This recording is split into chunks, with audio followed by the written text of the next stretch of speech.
예수님의 속죄, 그 대속의 공로에 대해서는 예수 믿는 사람은 모르는 이가 없고 수없이 반복해서 듣고 또 들어야 할 말씀입니다. 특별히 오늘부터 이 저녁부터 하나님께서 정하신 영원한 규례 속죄의 일이 시작됩니다. 시작된다기보다는 이 하루가 속죄의 일입니다. 지난 열흘 동안에 하나님 앞에 회개하며 기도하고 이제 대제사장이 지성소에 들어와서 백성의 죄와 허물을 씻는 하나님 앞에 속죄를 받는 날이 이 날입니다. 얼마나 감사하고 기쁜 날인가요? 그래서 오늘 우리가 그동안에도 수차례 들었지만은 속죄일에 대한 말씀, 즉 예수 그리스도의 대속 죽음에 관한 말씀을 들으려고 합니다. 그런데 많이 들었기 때문에 뭐랄까요? 더 높은 것을 들어야 되지만 오늘은 가끔 우리가 뒤를 돌아볼 필요가 있지요. 세상 것은 뒤돌아볼 필요가 있지만 말씀은 기초를 다시 한번 확인해야 될 필요가 있지요. 그래서 속죄일에 관한 가장 기본적인 사실이요 진리, 곧 예수께서 우리를 위하여 하신 일이 무엇이냐, 그 속죄 이야기의 한 부분을 말씀드리려고 합니다. 가장 기본적으로. 그리고 더하여 우리가 이제 속죄일에 해야 할 일이 무엇인가, 올해는 제가 여기에 조금 초점을 맞추는데 저번 나팔절에도 그럼 나팔절에 우리가 해야 할 일이 무엇이냐 할 때 전통적으로 해오던 일이 많이 있는데 거기에 하나를 더하여 맹세하였더라. 나팔과 함께 하나님 앞에 맹세하였더라 그랬습니다. 그래서 이번 속죄일에는 속죄일에 성경에 하라고 하는 이야기가 많이 있는데 우리가 그 중에 한 가지를 또 한 가지를 우리가 실천해야 될 사항으로 하나님의 말씀으로 바꾸자 합니다. 자, 5절까지 보면은 옛 성막에 있었던 것들을 이야기합니다. 이러이러한 것들이 있었다. 성소와 지성소 가려졌고 떡상, 향로, 촛대, 언약궤 이렇게 있었다. 그들이 다 갖춰져 있었다. 그것을 자세히 얘기하려면 일일이 말하면 시간이 너무 많이 간다. 제 이야기 아니고 성경에 되어 있죠. 5절을 보십시오. 이것들에 관해는 이제 낱낱이 말할 수 없노라. 몰라서가 아니라 궁금하면 어디 보라고요? 출애굽기 보고 레위기 보라 그 말입니다. 손이 좀 부지런해야 됩니다. 자, 그러면 이제 그런 것들은 앞서 보면 되고 그 의미에 대해서 하나님께서 말씀해 줍니다. 뭐라 그럽니까? 제가 간단하게 정리합니다. 히브리서 강의에 자세히 말씀해 놨습니다. 이 모든 것을 예비를 했는데 그때 이것들이 무엇을 할 필요했냐면 제사장이 첫 장막, 꼭 우리 교회 사이즈만 하다 했죠. 여기 휘장이 있고 여기가 지성소고 여기가 성소 부분인데 여기에 들어가서 섬기는 예식을 하고, 둘째 장막 이 지성소는 1년 1차에 들어가는데 대제사장이 혼자 들어가는데 자기와 백성의 헌물을 위하여 드리는 피 없이는 아니한다 그랬어요. 좀 이따 레위기를 통해서 한번 살펴볼게요. 어떤 피를 흘리는지. 중요한 거는 자기를 먼저 속해야 되고 그 다음에 백성을 속한답니다. 왜? 대제사장도 죄인이니까. 자, 이로써 성령이 뭘 보여줬냐? 우리가 보고 싶은 이거죠. 초점을 두는 것은 이쪽입니다. 첫 장막이 있을 동안 이제 전체를 얘기하는 겁니다. 전체 이 옛날에 성막이 있을 때는 성소에 들어가는 길이 아직 나타나지 아니했다는 거라. 늘 못 들어갔다는 겁니다. 이 장막은 현재까지 비유니, 그래서 비유기 때문에 실체적 효력은 없다는 얘기입니다.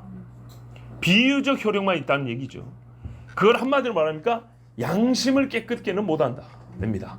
속사람을 새롭게는 못한다 이 말입니다. 그래서 성경에 보면 간과한다 그러죠. 넘어가 주는 겁니다. 이런 것은 10절에 보세요. 육체의 예법 정도다 그랬어요. 영으로 난 것은 영이라 그랬는데 사람의 영육이 분리되어 있다는 게 아니라 가장 근본적인 영적인 새로움까지 가는 것은 아니다는 얘기입니다. 그러면 영원히 우리가 그 영적인 새로움, 새 피조는 못 되냐 했더니 아니다. 개혁하는 날, 그게 되는 날이 있는데 그때까지 그림자와 예표로 우리에게 주신 것이다. 그럼 그림자와 예표는 그 의식만 수행하라는 건가요? 아니죠. 그림자와 예표를 보고 믿으라는 겁니다. 실체가 올 날을 믿으라는 겁니다.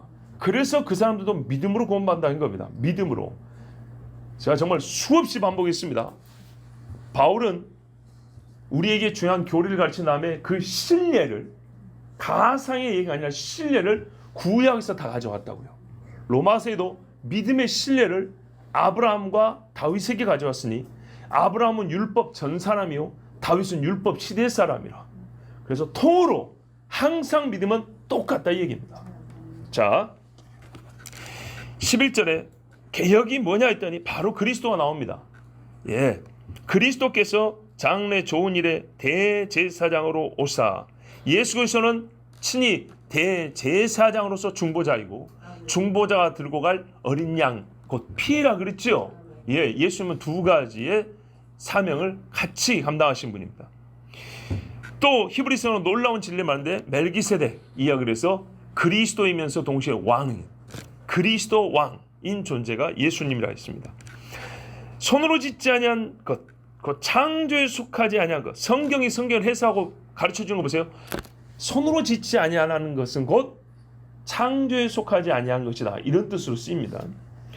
더 크고 온전한 장막 어디 있죠? 하늘에 있는 것이죠. 이게 10장에 보면 나옵니다. 그렇죠? 거룩한 지성소로 들어가. 여러분 다 아시는 이야기 아닙니까? 그렇죠? 보십시오. 12절에도 보면 그런 말씀이 있죠. 그리스도는 죄를 위하여 한 영원한 제사를 드시고 하나님 우편에 앉으사. 그렇죠. 이렇게 들어가셨고 그 다음에 우리 9장 12절에도 단번에 성소에 들어가셨다. 이 말씀 있죠. 자, 장래일에 좋은 일에 대제사는 오사. 창조에 속하지 아니한 더 크고 온전한 장막으로 말미암아 염소와 송아지의 피 아니하고 오직 자기의 피로 영원한 속죄. 더 이상의 속죄 피가 필요 없다. 이게 중요한 겁니다. 어떤 거는 영원해서 딱 한 번으로 끝난 게 있고요. 왜? 하나가 영원한 효력이 있기 때문에. 어떤 거는 보강을 하고 덧붙여주는 말씀들도 있고 합니다. 자, 이렇게 우리를 속죄하고 정결하게 한 것은 오직 예수 그리스도의 영원한 속죄 피밖에 없다. 이런 다음에 예수님이 그 피를 가지고 어디로 들어가셨다고요? 육체의 예표로 하면은 지성소로 들어가신 것인데 실제로는 하늘에 하나님이 계신 진짜 거룩한 곳, 예, 진짜 지성소인 하나님 보좌 앞에 나갔다. 이 말씀을 했습니다. 그러면은 그때 대제사장이 지성소로 들어가는 의미가 뭐였죠? 죄를 속하려 함이었어요. 그러면 죄의 속함을 받으려고 왜 지성소에 들어갔냐 하면 법궤가 있죠. 말씀이죠. 그 말씀을 담고 있는 법궤를 덮는 뚜껑이 법궤의 구성물이 아니라 별개로 취급이 돼서 속죄소라고 불린다고 그랬어요. 이곳에서 모세를 통하여 하나님이 말씀도 하시고 속죄가 이루어지는 곳입니다. 그래서 한자 표현으로 속죄소 또는 시은좌 이렇게 부른다 했습니다. 항상 별개로 부릅니다. 물론 같이 붙어있지만 이게 이제 이 연결점을 생각할 필요 있죠. 하나님의 언약의 말씀에 의하여 그거를 실행하는 자, 그 말씀대로 속죄가 주어진다. 아주 간단한 글을 볼 수 있지만 하여튼 이 속죄소에 들어가서 피를 뿌립니다. 그러면 거기서 우리 주님의 속죄 은혜가 주어집니다. 물론 옛적에는 뭐라고요? 넘겨주시는 정도입니다. 넘겨준다고요. 만약에 이 짐승의 피가 속죄를 깨끗하게 해버릴 것 같으면 예수님 오실 필요가 없지요. 자, 12절에 그렇게 말씀하셨어요. 단번에 성소에 들어가셨나 있고 13절에 이걸 비교를 합니다. 염소와 황소와 암소와제 재. 우리 작년인가요? 그 재를 물에 타가지고 뿌린 그 이야기도 했었죠. 예, 하여튼 이 피와 재를 섞은 물 정도는 육체를 정결하는 정도다. 그렇다면 그것도 큰데 하물며 흠없고 깨끗한 자기 피를 뿌려 우리 죄를 사하신 예수 그리스도의 피는 보세요. 너희 양심을 죽은 행실에서 깨끗하게 하고 살아계신 하나님을 섬기게 하지 못하겠느냐. 단방에 주님을 만나게 하지 못하겠느냐. 능히 할 수 있다는 거죠. 이거는 비교가 불가능한 차이입니다. 이로 말미암아 이렇게 중보자의 사명을 감당했으므로 말미암아 우리 주님이 뭐라고 불렀냐? 새 언약의 중보자 이렇게 불러줬다는 겁니다. 첫 언약 때 범한 죄에서 속량하려고 예수님의 죽으심에 대해서 그 수많은 의미들을 갖다 붙이는 것보다 첫 번째 제일 중요한 것은 속량, 구속주의입니다. 속량하려고 죽으사 부르심을 입은 자로 하여금 영원한 기업의 약속을 얻게 하려 하심이라. 아멘. 자, 이제 이 다음에 이어지는 말씀이 뭡니까? 이 기업이라는 것, 유업이라는 것은 뭐냐면 유언자가 죽어야 효력이 있는 것이죠. 생존 시에 사망 전 30년 전이든 아니면 사망 1분 전이든 사망 전에는 유언은 할 수 있지만 유언의 효력은 나타나지 않습니다. 죽어야 효력이 나타납니다. 그래서 옛 언약 때도 출애굽기 24절에 보면 소를 잡아가지고 피를 뿌렸어요.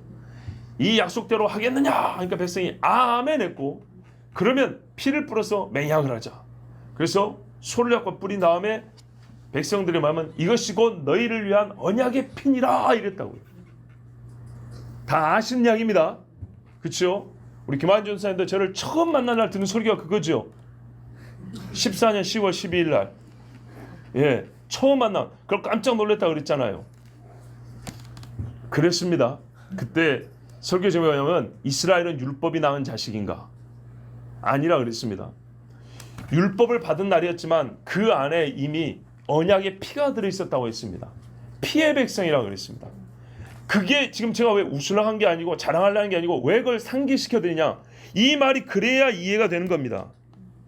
새 언약의 피라는 것이 그래야 이해가 되는 겁니다. 만약에 예수님께서 자 9장 20절 보세요. 9장 20절에 이는 하나님이 너에게 명하신 언약의 피라 하고 이랬죠. 이게 제가 옛날에 설교했던 것입니다. 출애굽기 24장. 그런데 예수님이 자기 포도주를 나누면서 말했어요. 새 언약의 피라 그랬잖아요. 언약의 피가 뭔지 알아야 거기에 새자가 붙어지면 이해가 가능한 겁니다. 근데 그냥 아무것도 모르고 새 언약의 피 하니까 통으로 그냥 율법을 부정해버리고 새 언약 이러면 곤란하다고요. 본래 피는 언약을 위해 뿌려졌던 것입니다. 본래 여러분 구약의 전체 언약의 핵심이 뭡니까 하면은 언약과 피가 항상 같이 있다는 겁니다. 피 없이는요 죄 사함이 없고요 생명을 속하는 일이 없어요. 그런데 예수님 말하면 이제 처음으로 피를 얘기해 준 게 아니고 본래 있는 건데 그것을 새롭게 했다 해서 새 언약의 피가 있는 겁니다. 그러니까 이 출애굽기 이야기를 반드시 알아야 된다고요. 구약의 배경이 없이 예수님을 알 수가 없는 겁니다. 자, 이 속죄일에 우리가 기본적인 사실을 배우고 있습니다. 아니 다시 확인하고 있습니다. 전에도 말씀드렸지만 옛날에 제가 어릴 때 부흥회를 했는데 우리 교회 부흥 강사 목사님이 그랬어요. 1년에 1차씩 연초에 항상 제 기억이 맞다면 이 예수님의 보혈, 속죄에 대한 설교로 거의 사경회를 한다 그랬어요. 같은 이야기를. 어떤 교회들은 하나님의 창조주 되시면서 창조신학에 대해서 1년에 1차 또는 2차씩 그렇게 부흥회를 하는 데도 있어요. 똑같은 소리예요. 가만 들어보면.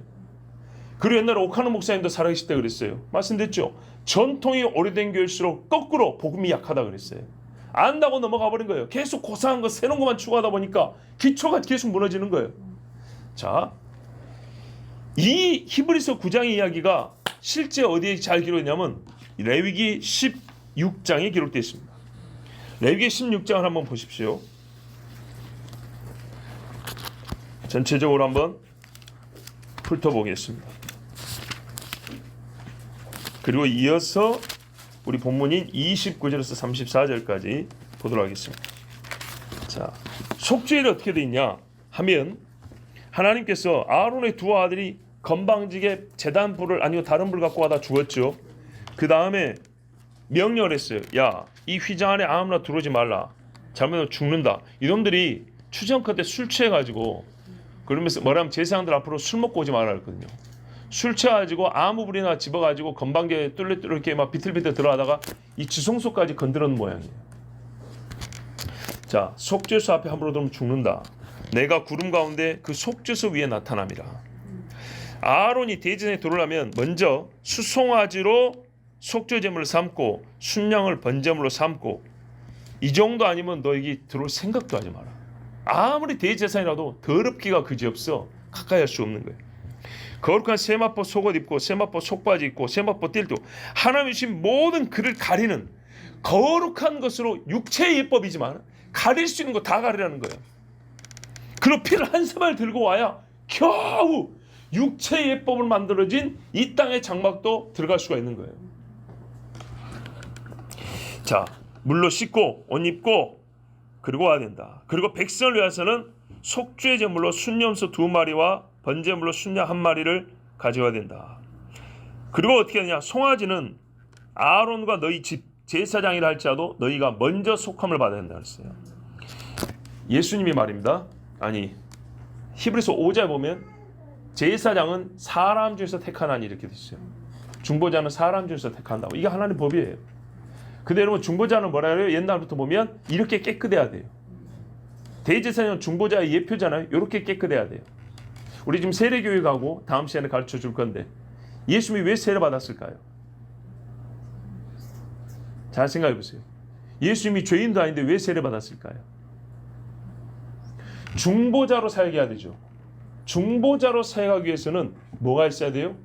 깨끗함이 있어야 돼요. 깨끗함. 예수님이 이 땅에서 성전세를 안 내도 된다 그랬어요. 아들이 아버지 집에 가면서 성전세 내는 게 말이 되냐 그랬어요. 그러나 너희를 실족지 않기 위하여 내가 낸다 이랬어요. 예수님이 세례 안 받아도 돼요. 근데 예수님의 말씀을 들을 사람들 눈에는 예수는 나사렛 촌부의 아들로밖에 안 보이는 거예요.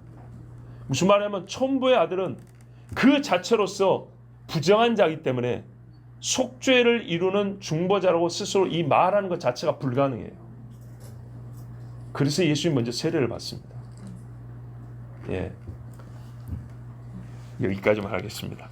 자, 계속 보시면, 그리고 이 속죄일에 아론이 뭐 하냐면 염소를 2마리 잡는데, 이 염소 2마리 중에 1마리는 아사셀, 예, 보낸다 그랬죠. 이것도 다 예전에 전했습니다. 그 다음에 1마리는 잡습니다. 이렇게 해서 자기와 자기 집을 위하여 속죄하고, 그리고 향불을 피워서 자기 몸을 가려서 지성소 안으로 들어갑니다. 그리고 속죄소 동쪽 오른쪽 뭐 이렇게 해가지고 이제 뿌립니다. 이렇게 쭉 뿌린 다음에 그때 백성들은 앞에 와가지고 기도를 하고 있겠죠. 예, 이러고 이제 다 끝내고 와서 하나님 앞에 죄의 용서를 받고 백성들의 나 앞에 보입니다. 그러면 속죄가 됐구나 이렇게 여기게 되는 겁니다. 자, 전체적으로 한번 읽어보십시오. 예, 이렇게 했던 것인데, 히브리서 이제 10장에 가면 뭐라 하냐면 8절부터 14절에 7절까지 이렇게 쫙 얘기를 합니다. 아까 읽었던 9장에 이어서 히브리서 10장부터 18절까지 이 예수님의 속죄 사역을 쭉 얘기를 해줍니다. 9장으로 끝나지 않고 10장 18절까지 이어집니다. 그런데 그 10장 중간에 뭐라고 되냐면, 위에 이 시편인데요, 주께서는 8절입니다. 10장 8절에 제사와 예물과 번제와 속죄제는 원하지도 아니하고 기뻐하지도 아니하신다 하셨고, 이는 다 율법을 따라 드린 것이라. 그 후에 말씀하시기를 보시옵소서 내가 하나님의 뜻을 행하러 왔나이다 하셨으니 그 첫째 것을 폐하시면 둘째 것을 세우려 하심이라. 시편 40편에 보니까 우리 주님이 이 땅에 오실 때 내가 두루마리 책에 기록된 대로 왔습니다. 나는 이 일 행하기를 기뻐합니다. 우리 아버지께서 속죄와 번제물 짐승의 피를 원하지 않는다 했는데 오직 나의 피가 필요하다고, 그렇게 중보자의 피가 필요하다 하셨는데 내가 이 일을 기뻐합니다. 그래서 두루마리 책에 기록된 대로 내가 다 행하러 왔습니다. 그래서 아버지가 나를 위하여 준비하신 것은 다른 게 아니라 육체를 준비해 주셨습니다. 요 이야기입니다. 처음 듣는 것처럼 고개를 끄덕끄덕 해주시네요. 그렇습니까? 한 2번인가 3번인가 했는데 자, 하여튼 아멘입니다. 자, 보십시오. 그 후에 그 첫째 것을 폐하심은 둘째 것을 세우려 하심이라. 이 뜻을 따라 예수 그리스도의 몸을 단번에 들이심으로 말미암아 우리가 거룩함을 얻었노라.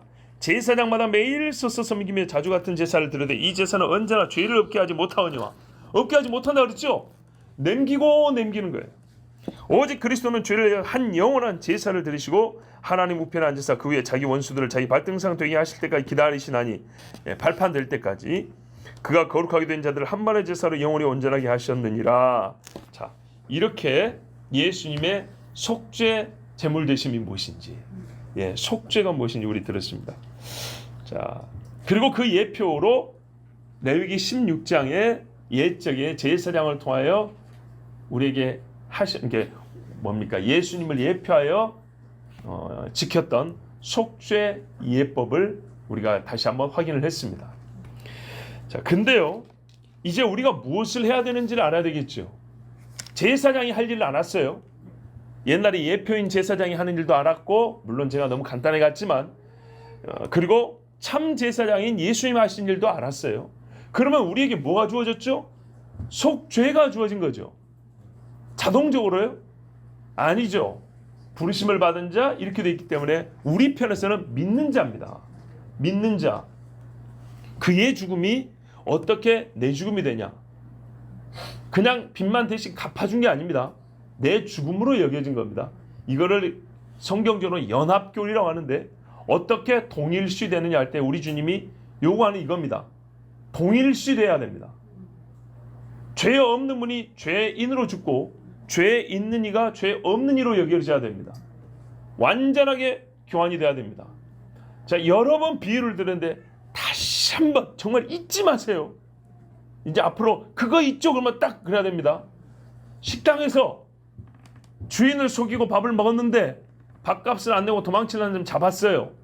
근데 점잖은 신사가 와서 그러지 마시고 내가 대신 밥값을 내줘, 내줬다고요. 그런데 무전 출시한 그 사람이 다음에 또 왔어요. 다음에 또 밥 좀 주시라면 식당 주인인 여러분이 주겠어요? 그때 하는 사람 왜 밥을 안 주냐 하니까 당신 저번에 돈도 안 내고 밥 그냥 먹으려고 했지 않냐. 그러면 그 사람이 뭐라 그래요? 그래서 뭐 손해본 거 있어? 손해본 거 없잖아. 그때 밥 내가 먹었고 대신 돈 받았으면 됐지. 뭐 손해본 것도 없는데 사람을 이렇게 참 못된 인간으로 보고 말이야, 인신공격 막 그러세요. 그런다고. 근데 왜 밥을 안 주죠? 대신 받은 것이지 네가 낸 게 아니잖아. 그렇죠? 이래서 카톨릭이나 성경을 비우는 사람이 그런다고요. 예수가 죽었지 네가 죽었냐고. 그래서 예수가 죽었다에 집중을 해서 예수가 왜 죽었냐, 우리와 무관하게 정치적인 피해를 당한 사람으로 정도, 실패한 어떤 신학자, 종말론주의자 정도, 이렇게 취급한다고요. 시대를 잘못 타고난 영웅이죠. 그렇게 해석한다고 우리가 분리해서. 근데 그게 아니라고요. 문제는 이 부분입니다. 그의 죽음이, 그가 밥값을 낸 것이 인식적으로는 말 그대로 그가 낸 거지 내가 낸 게 아니잖아요. 그러면 천국도 예수님이 올라가지 내가 올라가요? 그러니까 예수님이 하나님 보좌 우편에 앉았는데 우리는 어떻게 천국 가죠? 우린 나쁜 놈인데. 바로 이 문제입니다. 이래서 연합교리라고 성경이 성경을 해석하면 이름을 붙이길 연합교리라고 하는 겁니다. 성도의 연합. 그건 어떻게 됩니까? 성경에서 말하기를 세례로 너희가 함께 죽고 함께 부활했다 했죠. 내가 그리스도 안에서 주 안에서 한다 그랬죠. 이걸 항상 우습게 생각하면 안 돼요. 주 안에서 은혜롭게 이렇게 말 바꾸지 마세요. 주 안에서. 나를 보면 주님이 보이는 거예요. 완전히 주님이 보여야 되는 거예요. 그게 가능해 바로 믿음이에요. 우리에게 요구하는 이 연합을 위해서 요구하는 게 믿음이라고요. 그러니까 기독교는 믿음만 강조하고, 그런 사람들은요 입을 닥쳐버리라고 그러세요. 연합이 없으면 다른 건 아무 소용이 없는 거예요. 아무 소용이. 이것부터 시작인 거예요. 연합이 있고 그 다음부터 하는 거예요. 교회가 세상을 향해서 헛소리 하지 마. 네 영혼부터 구원하라고. 네 영혼부터. 고상한 척 전통신학은 영혼을 구원함을 강조했고 개인 구원을 강조하는데 개떡 같은 소리. 네 구원 받으냐 한번 확인해보자. 구원을 받으면 보세요. 새 피조물이 되죠. 새 피조물이라는 것은 신앙 고백만 한다는 게 아니고 사람이 완전 새롭게 된 거예요. 그래서 자동적으로 세상에 빛이 되는 삶이 나오고 정상적인 개혁, 예? 남에게 피해를 주지 않고 진짜 공의로운 개혁도 그래서 하고, 요시야를 보세요. 히스기야를 보세요. 그 사람들이 신앙이 좋고 나라가 강해졌지, 신앙이 좋고 나라가 망한 적이 어디 있냐고요. 신앙이 좋고 집이 안 되는 적이 어디 있냐고요. 성경에 한 번도 없어요. 지금도 기독교 방송 나오는 간증들 들어보세요. 신앙이 좋고 집이 잘 됐다 그러지 잘못된 데가 어디 있냐고요. 고상한 척 하지 마세요. 진짜 고상하면요 자기를 낮출수록 갖춰질 수 있는 거예요.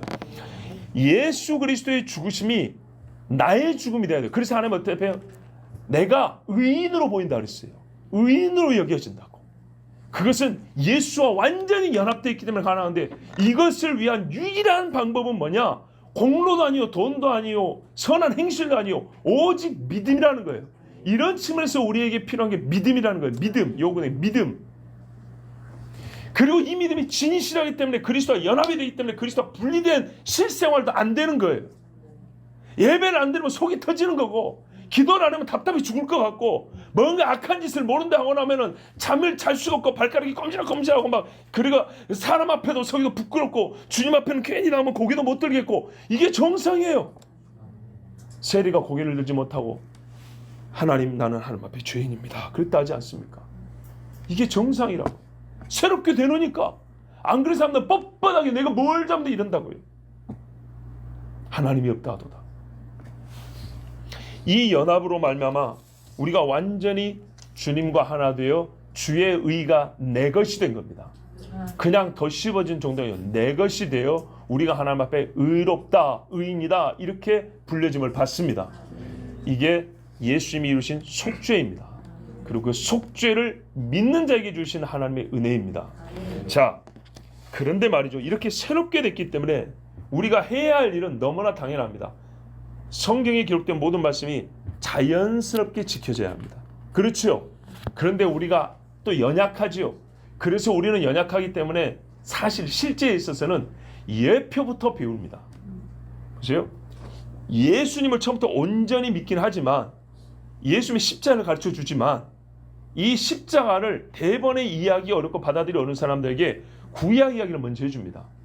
원래는 이랬었어. 우리 아담이 이렇게 해가지고 하나님 앞에 범죄했어. 근데 약속을 했는데 연약함을 하나님께 그림자부터 보여줬어. 그림자가 이런 거야. 그림자는 이해하기 쉽지? 이해가 된대. 바로 그 그림자 나타나는 게 바로 이분이야. 아, 그래요. 이렇게 이해되는 분이 있어요. 어떤 분들은 바로 예수님 십자가면 그냥 그 자리에서 꼬꾸라진 사람이 있고, 자, 바울이 쓴 서신서에 보세요. 전부 다 헬라 사람들인데도 구약 이야기가 가득가득 들어있다 했죠. 예수님이 십자가만 얘기하면 되지. 몰라 율법을 얘기하고 선지자가 어쩌니, 모세가 어쩌니, 할례가 어쩌니, 이런 얘기 뭐하러 해요? 다 필요해서 한 거예요. 예수님을 온전히 알기 위해서, 잘 보세요. 예수님에 관한 책인데 어떻게 예수님한테 도움이 안 되겠어요? 예수님의 나에 관하여 쓴 책이라고 그랬잖아요. 예수님에 관하여 요만큼 알고 싶으세요? 이만큼 알고 싶으세요? 이만큼 알고 싶죠? 이만큼 하는 게 반드시 유익이 되는 거예요. 그래서 바울도, 복음의 선각자인 바울도, 복음 증거의 선각자인 바울도 구약을 항상 얘기했어요. 우리도 그래서 구약 성경과 함께 예수님 하신 일을 들으니 훨씬 더 우리의 믿음이 확실해지고 우리의 믿는 바가 무엇인지 분명히 보이죠? 맞아요. 그러면 이제 믿는 자로서 무엇을 하는가를 얘기할 때도 우리는 말하자면 새 언약적인 말씀만 드는 게 아니라 옛 언약에서 기초를 쌓는 게 중요한 거예요. 그래서 십계명이 여전히 중요하다는 거예요. 이해가 되죠? 십계명의 이해가 되고 십계명이 예스가 되니까 마지막 끄트머리 적그리스도한테도 대가리를 안 박는 거라고요. 제가 갑자기 대가리라는 머리를 안 숙인다고요. 이해가 되죠? 구약에 에스겔 때 하나님이 인을 친다는 얘기가 나오니까 요한계시록에 인친다는 말이 뭔 말인지 이해가 된다 그 말이죠. 바로 그겁니다. 예수님의 속죄의 피로 우리가 깨끗해진 사람은요, 구약의 속죄일로부터 새롭게 된 사람이 어떻게 살아가는가에 대하여 기초를 배울 수가 있어요. 그리고 이 기초는요, 복음의 진술했던 바울도 늘 잊지 않고 행했던 거예요. 늘 잊지 않고. 우리가 사도행전 탐도에서 들었지만 금식하는 기간이 지났으므로 서원하는 것이 있어서 머리를 깎고 이런 것들 있죠. 이거 다 구약이에요. 그걸 안 지키면 지옥 가냐? 그래서 그런 게 아니에요. 항상 내가 믿는 복음의 진수요 핵심인 예수 그리스도의 피를 내가 믿고 받기 때문에 이것을 처음부터 우리가 알려있고 기초작업이라고 할 수 있는 구약의 규례들은 말 그대로 기본으로 지켰던 것이고, 항상 그 기본을 단단히 하면서 예수 그리스도를 말미암아 새로이 주어진 거룩한 규례들과 성령이 주시는 감동과 능력으로 살아가는 일을 바울이 계속 또 발전시켜 나갔던 거예요. 성숙하게 됐다는 거예요. 그래서 우리가 그럼 우리 21세기의 신자들은 속죄를 어떻게 지켜야 됩니까? 할 때 21세기형이란 건 없고요. 오히려 모세형을 따르면 되는 거예요. 모세형을 따름으로써 마지막 시대의 형까지 이룰 수 있습니다. 예, 저의 표현을 충분히 이해하실 줄 압니다. 그래서 우리가 어디서 배우냐 하면 레위기 16장 한번 보겠습니다. 레위기 16장 29절에 34절입니다.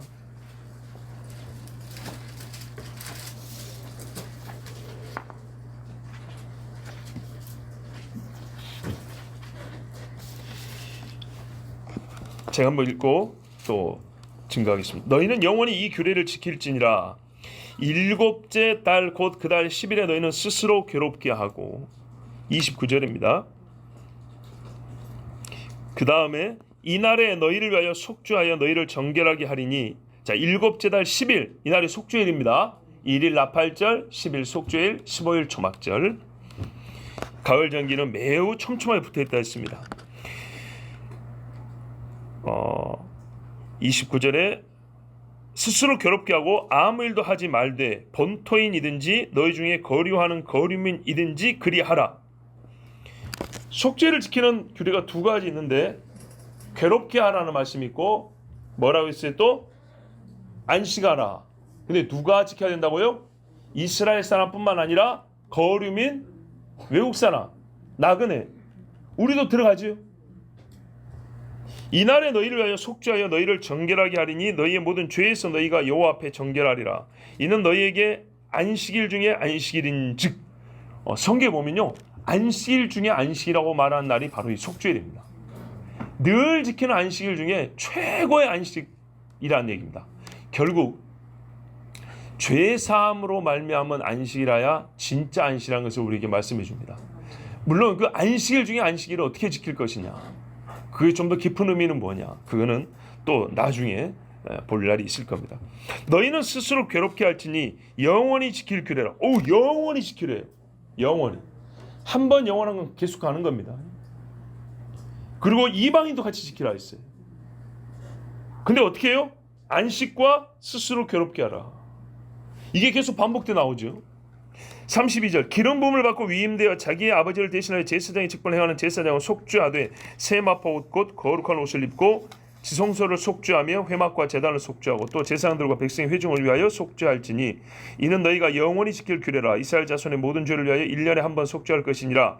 아론이 여호와께서 모세에게 명령하신 대로 행하니 아멘 행하니라. 또 23장을 한번 보십시오. 23장 26절에서 32절까지 읽겠습니다.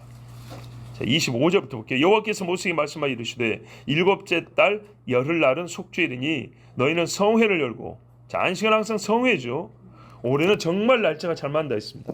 스스로 괴롭게 하며 여호와께 화제를 드리고 자 아까는 안식과 스스로 괴롭게 했는데 이제는 화제가 포함되어 있습니다. 불살라 드린 거죠.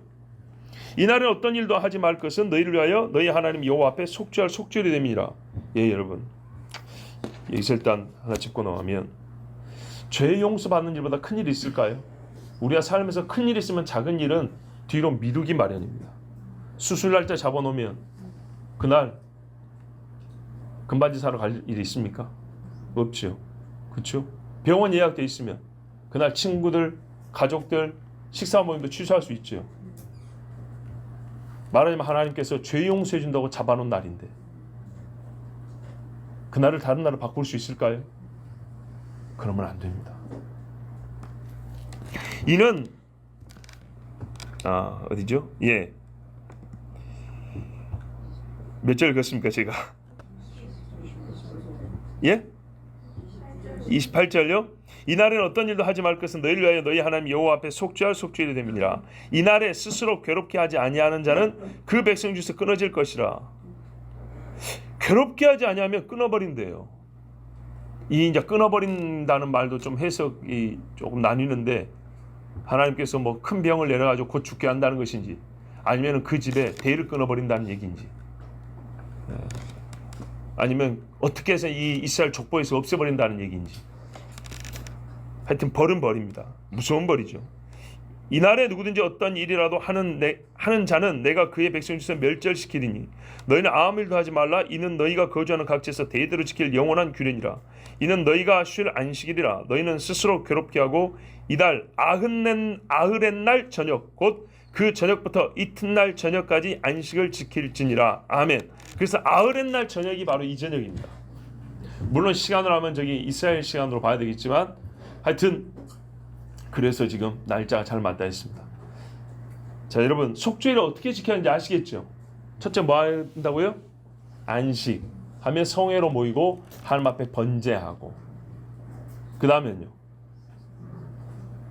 이제 속죄하는 어떤 의식들은 있어요. 의식들이 있지만 그건 보통 이제 제사장이 하는 거고 일반 백성들이 해야 될 것은 뭐냐면 스스로 괴롭게 하라 했습니다. 보니까 오늘 눈에 띄는 게 뭐냐면 스스로 괴롭게 하라는 말씀이 많이 나오죠. 오늘은 이 한 가지를 전하려고 합니다. 우리가 속죄를 어떻게 지킬 것이냐에 대한 예적 가르침. 지금 우리가 어떻게 속죄받은 사람으로 살 것이냐에 대하여 가장 기본이 되는 말씀. 표현하자면 여러분 이건 예표 수준입니다.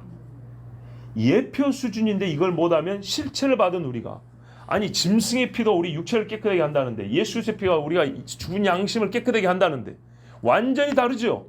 그런데 그 육체의 예법 정도 수준에서도 이 정도를 지켰어요. 그러면 예수 그리스도를 말하면 완전히 깨끗한 사람은 어느 정도를 지켜야 되는지 이 말씀을 들으면 자연스럽게 답이 나옵니다. 이것도 못 지키면 솔직히 예수를 모른다고 할 수 있는 거예요. 스스로 괴롭게 하는 게 뭐냐?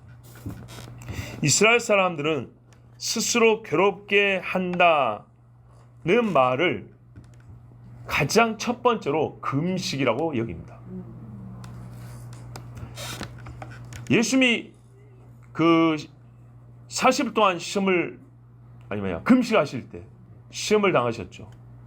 금식이라는 사람을 거의 목숨을 내놓고 하는 거기 때문에 어린 아이들에게 물어봤대요. 어떤 분이 금식이 뭘까 했더니 아이가 순진하게 대답한 게 죽는 거예요. 그랬대요. 금식은 죽는 겁니다. 물론 우리는 뭐 한 끼, 두 끼 정도니까 죽는 것도 아니고 잠깐 배고프면 하는 거니까 부끄럽지요. 그런데 며칠 굶으면 진짜 사람이 돌아가 버립니다. 평상시에 좀 영양분이 많이 필요한 분들은 한두 끼만 못 드셔도 영양소가 이게 부족하니까 머리가 멍해지고 무거워지죠. 그러거든요. 죽어가는 겁니다. 한마디로. 금식이 그래서 가장 자기를 괴롭게 하는 행위라고 합니다. 왜요? 하나님 앞에 나는 죽었습니다. 내가 죽어야 할 것인데 속죄 제물이 나를 대신하여 죽었지 않습니까? 그 의미를 아는 것이기 때문에 그날 자기를 죽여 죄에서 멀리합니다. 죽지 않으면 반드시 살아있는 죄인은 뭐하냐면 살아있는 죄인은 죄를 짓습니다. 그래서 살아있는 죄인이 속죄받은 날, 이 거룩한 날, 그 무엇보다도 안 해야 될 일이 뭐냐면 죄 짓는 거죠. 죄를 안 지으려니까 성회로 모여서 하나님 앞에 찬송하고 예배하는 것이 가장 좋은 방법이겠죠.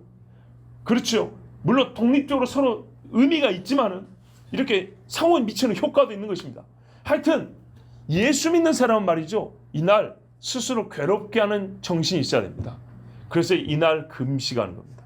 그리고 이때 스스로 괴롭게 할 때는 그냥 괴롭게 하는 게 아니라 영혼을 괴롭게 한다고 했어요. 네페시, 혼을 괴롭게 한다고 되어 있습니다. 즉 예수님이 뭐라 그랬습니까? 심령이 가난한 자는 천국이 저희 것이며 그랬죠. 우리가 하나님 앞에 자기의 마음을 낮추고 겸손히 무릎 꿇는 시간이 되어야 합니다. 그래서 회개가 나오는 겁니다.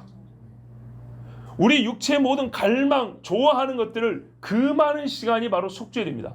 옛적에 말이죠.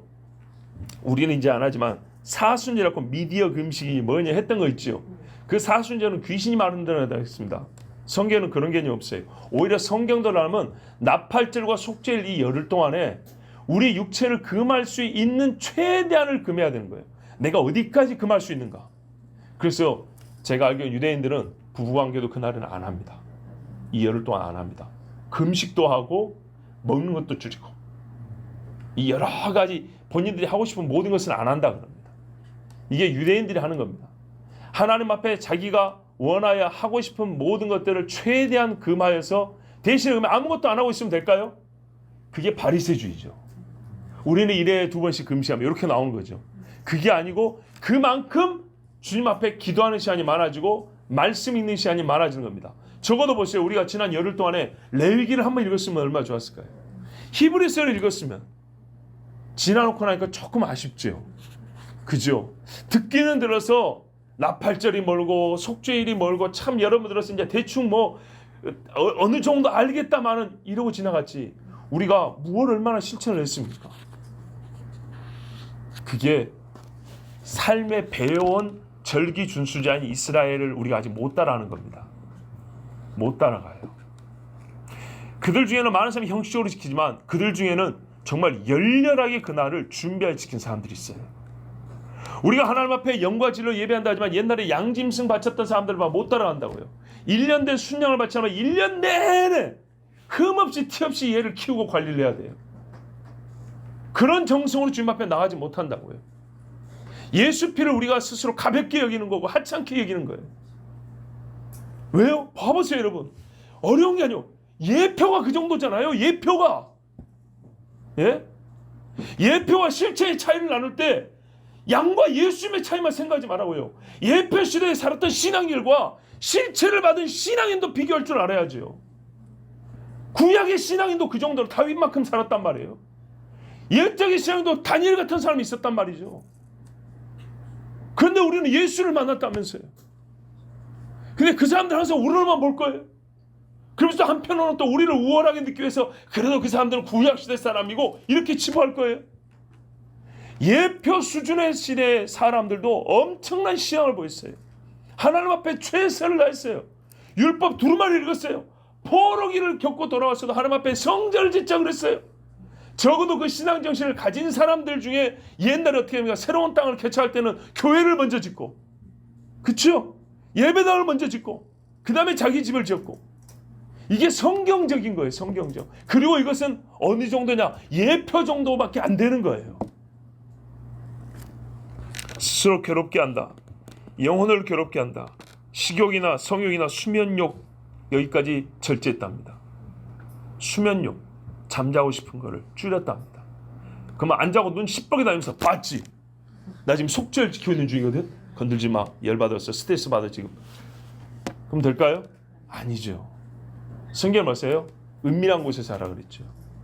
그래서 은밀하게 그 시간에 그 욕구를 줄인 그 시간에 하나님을 찾는 시간을 갖는 거예요. 이게 예표시대 사람들도 했던 거예요. 지금까지 그걸 지키는 사람들이 있습니다. 그리고 또 한 가지, 요즘 시대에 조금 뭐랄까요, 조금 더 시대에 가까운 이야기를 해보면 숫자입니다. 숫자. 우리가 살면서 시대가 발전한다 할수록요, 소위 과학기술이 발전한다 하면서 우리 사람들에게 예전보다 훨씬 더 생활의 필수적인 요소 또는 가까이에서 늘 접해야 되는 게 뭐냐면 수와 그림입니다. 수와 그림. 문자보다는 오히려 그림들이 많죠. 이것에 대해서는 뭐 두말할 필요가 없지요. 많이 말씀드렸고 다 아는 거니까. 숫자. 숫자는 우리가 간과하는 경우가 많습니다. 사람의 가치를 수로 낮춰가지고 표현하는 그 정도, 머리수, 이 정도가 아니고요. 우리가 모든 것을 다 수로 계산하는, 이제 수로 가치 평가라고, 또 그러다 보니까는 수의 가치를 두니까 수에 집중을 한다고요.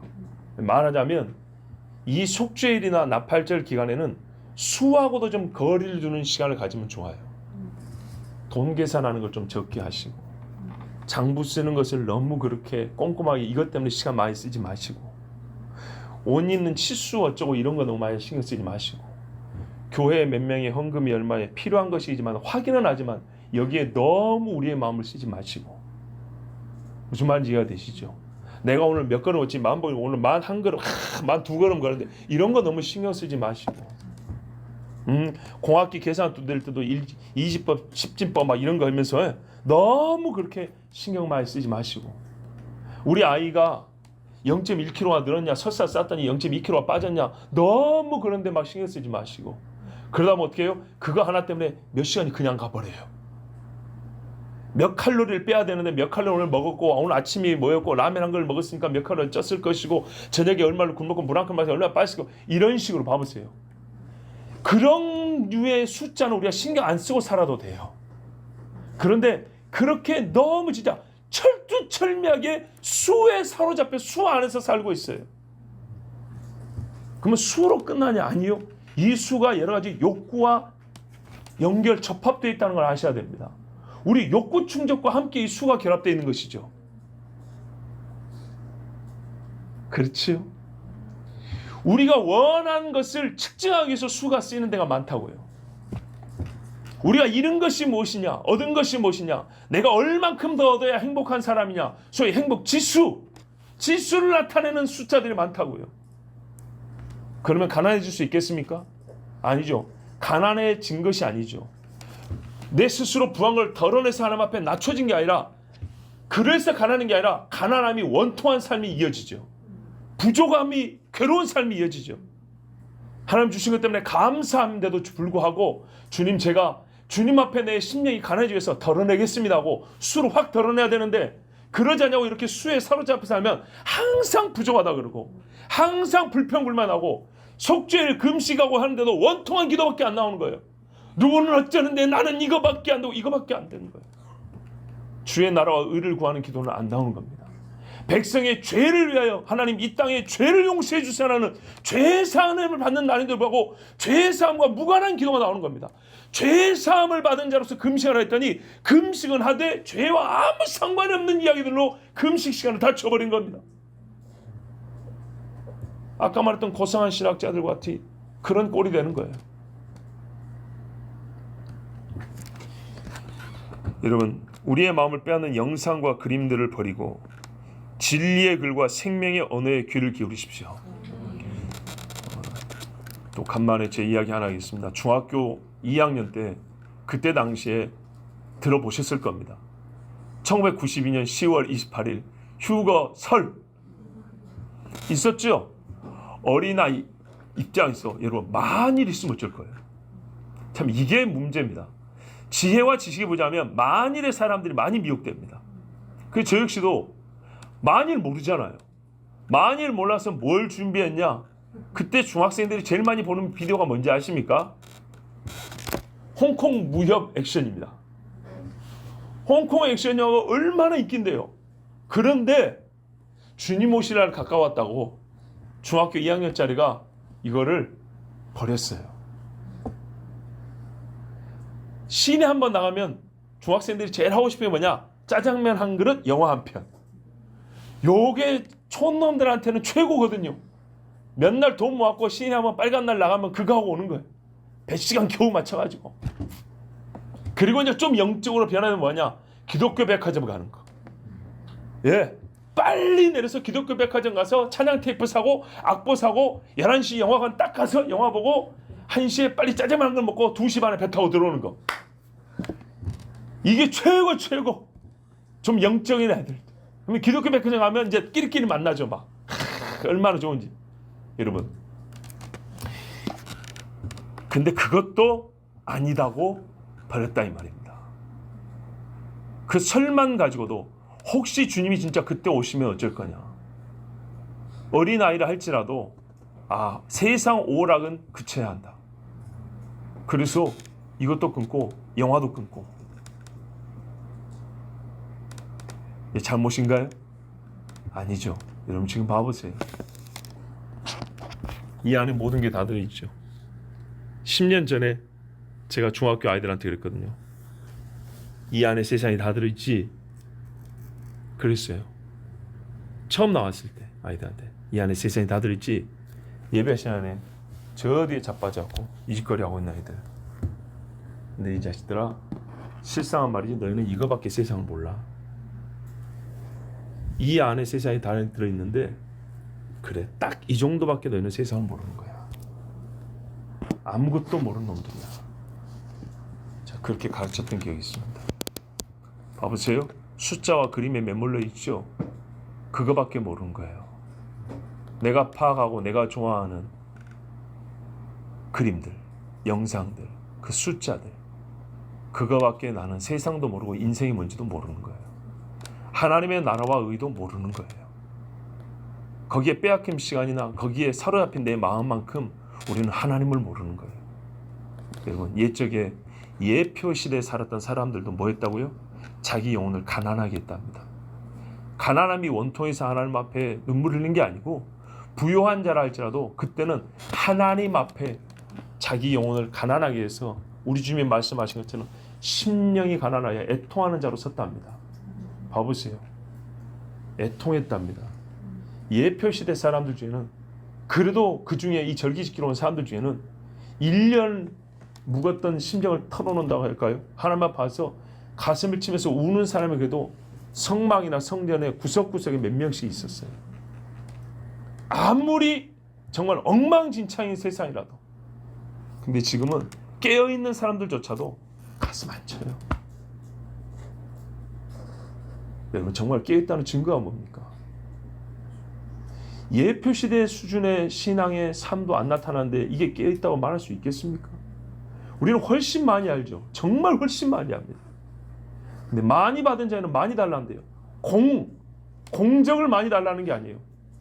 받은 것을 우리 마음이, 우리 입술이 주님 앞에 고백이 있어야 되는데, 그리고 나 아닌 진짜 하나님을 생각하면서 이 땅의 백성들을 생각하면서 우리 안에 기도가 있어야 되고 애타는 마음이 있어야 하는데 그게 없으니 우리는 실체인 예수님을 받았지만 고작 예표를 보고도 울고 자기의 짐승을 1년 내내 깨끗하게 준비해서 하나님 앞에 번제로 바쳤던, 여러분, 짐승을 번제로 다 태워서 드렸어요.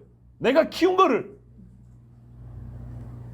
우리가 그 정도로 주님 앞에 내 자신, 나의 것을 드리는가 생각해 보면 교리로는 새 것을 받았는데 우리의 신앙과 행실로는 옛 것만 못한 게 많습니다. 그래서 이 한 가지를 오늘 말씀드립니다. 속죄일에 스스로 괴롭게 하십시오. 오늘 내일 하루입니다. 내일 해가 지기 전까지 딱 만 하루 동안 최대한 자기를 깨끗하게 하고 하나님 앞에 가난한 자가 되십시오.